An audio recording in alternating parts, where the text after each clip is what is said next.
Hello दोस्तों, आज बहुत सुंदर है बहन सहाना की तरफ सब सुनल जाए। अच्छा लगे तो लाइक शेयर जरूर करल जाए आ कमेंट में बताइए जो हमारा सहाना गीत कैसा लगल है। बाबा के गोड़वा दई के रोएले न जाना जाना दुल्हा। बाबा के गोड़वा दई रोएले न जाना दुल्हा किन द बाबा। ए सीतारा हो रमोलिया किन द बाबा।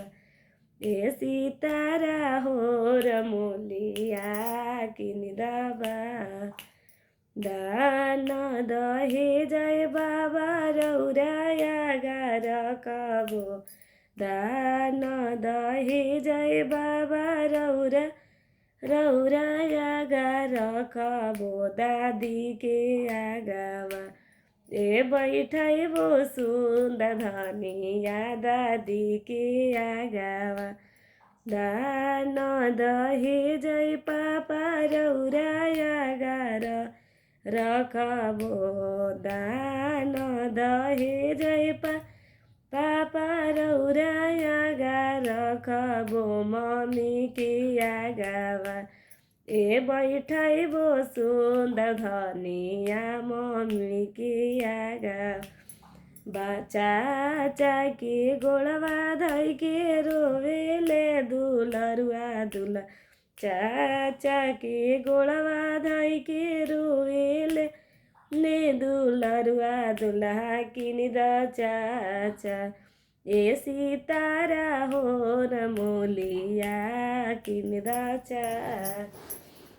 दान दहे जय चाचा रौराया गार खबो।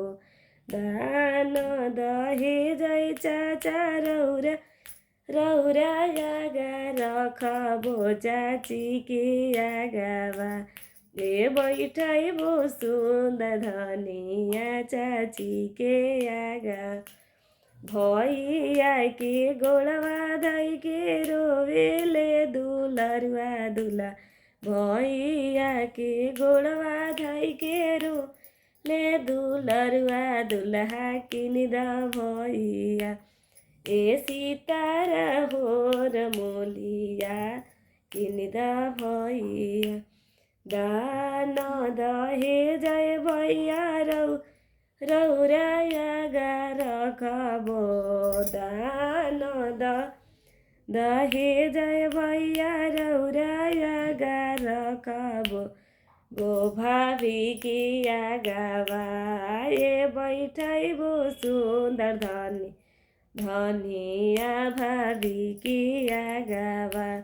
ए बैठै बो सुंदर धनिया भाभी के आगावा।